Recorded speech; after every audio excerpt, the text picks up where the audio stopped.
Hey, good morning, guys, and happy Monday to you all. It's Goose here, and welcome to STN Stock Talk with Ricky and myself. Listen, stocktraders.net, we're a leading online trading community, guys. We got free trading rooms over there. We got a heck of a community, really good people over there. And I encourage you guys all to visit us. We got live HD trading. We got all kinds of stuff too, a lot of different widgets that are very helpful. And most importantly, all of the instructors over there are always open to helping you guys out. Please, go over there and check us out. Also, just want to remind you that every morning we're coming on just to give you a couple thoughts on some ideas and things that are trading. Few picks each with what we're looking at.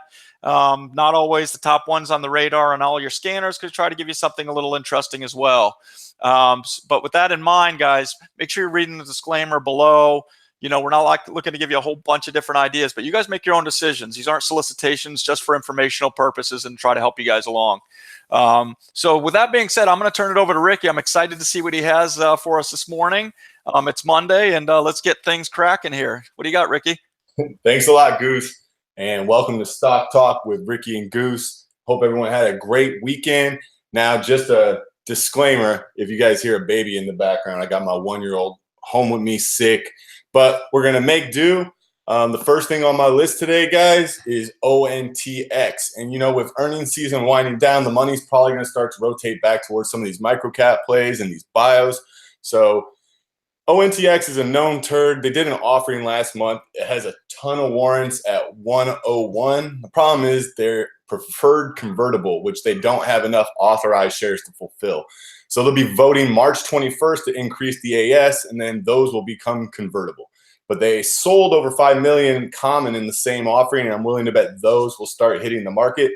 They have a delisting notice for failure to maintain a minimum stockholder equity of 2.5 million, which they have till April 13th to get back up. And even with this latest offering, they would have only gotten their stockholder equity to around 2.7 million.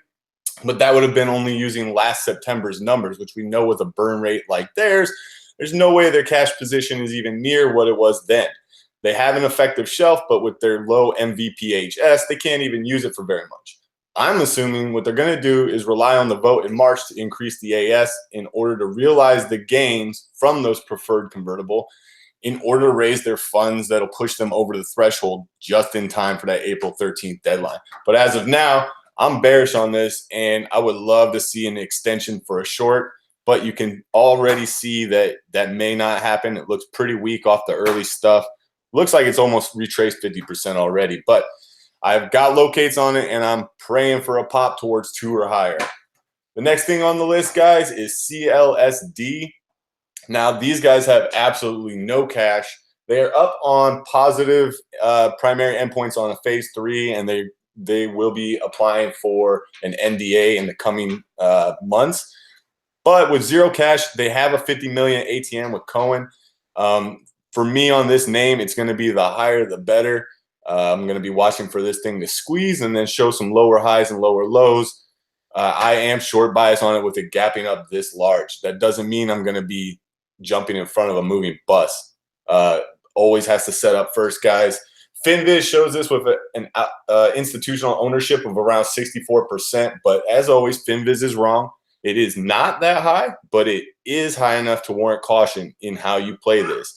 If you would like to know what the actual institutional ownership is, you guys can head over to stocktraders.net, where I share those kinds of things.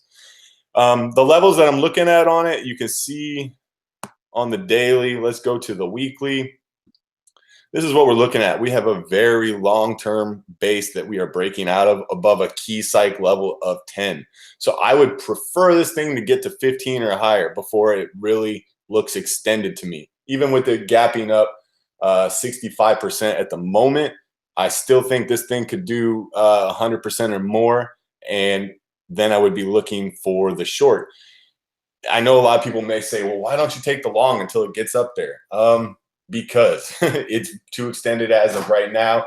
It doesn't mean I can't take a long on it, but it would have to set up for that as well. And I would prefer that to happen more closer to the breakout spot. Last thing on my list, guys, is QCP. Now, let's go back to the daily on this one. And this is just going to be something I'm trading off a technical basis. You can see this big green daily bar much larger average trading than their average trading range. It actually traded on Friday 8.6 times the ATR. So for best look on this for me is going to be a second day continuation and some more extension before it looks to top out and start giving us some lower highs and lower lows. Remember, guys, I'm not getting in front of these while they're front side. That's one of the key things to my strategy, is making sure I identify the turn and then waiting for backside. That being said, that's everything on my list. I'm happy I got through this without the baby crying in the background. I'm going to hand it back over to Goose. Let's hear what he has. I don't know whether it gets more impressive. Stock thoughts while burping a baby. That's pretty impressive there, Ricky. Good job, man. So anyway, let me just jump into mine. I put down a few different things. There's a lot on my watch list from the daily and the market volatility. I'm going to throw a few things at you and some thoughts. I'm going to start off with quad, which is a little bit lower volume one, and I understand that. The volume picked up on this big push. I already covered it and we faded it, or I faded it down in this area here, as you guys remember a few days back. But I told you guys in the room, especially, we were talking about, hey, it made a big sharp move back. What do? We look for the retrace plays on these things. So this is right in my money area, from this 27 area down to this 25.50 area, call it. And it's held now. We have two lows to go off of. So I'm looking for a turn on this with very defined risk off 26.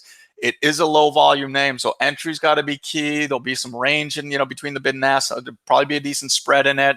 So I'll look for entry and trading off that 26 area for a retrace and a push back up into that 28, 29 area. Don't let these low volume ones scare you away sometimes. I mean, it's like I've said to you guys on a couple other names that I've traded. You don't need to always size in and all that on some of these. You could get a comfortable position for how the stock is trading. Give yourself a little room for volatility with it. And there's some nice, just technical setups on these things. And this to me is looking like a pretty decent technical setup with really good risk reward. So I'm going to be all over this one today and looking at it, and maybe try to get an entry and just have defined risk on it. VRX, I'm going to switch over to, I already had this on my watch as it passed through the 200 day.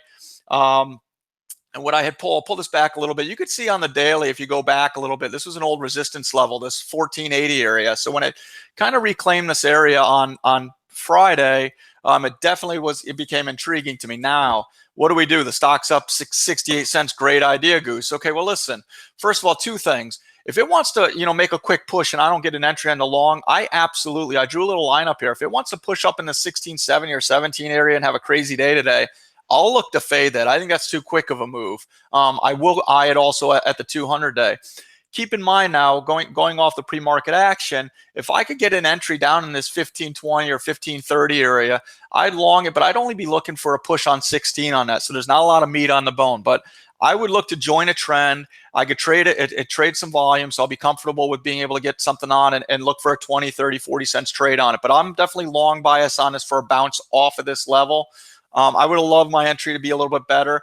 If it pulls directly at the open and just looks like it gets stuffed, what I want to look for is, a higher low off, whether it's 15 or wherever it is, and then kind of reclaim and maybe push back up with the market. So I do think there's a trade in this VRX, and but depending on where my entry is on this today, it's going to be funny because there's not a ton of meat on the bone, because you got to see what it does when it pushes back up on this 200 day. I mean, that's definitely going to be a mental level, which is going to end up being 16. I'll use a number right below it, which will be the figure there.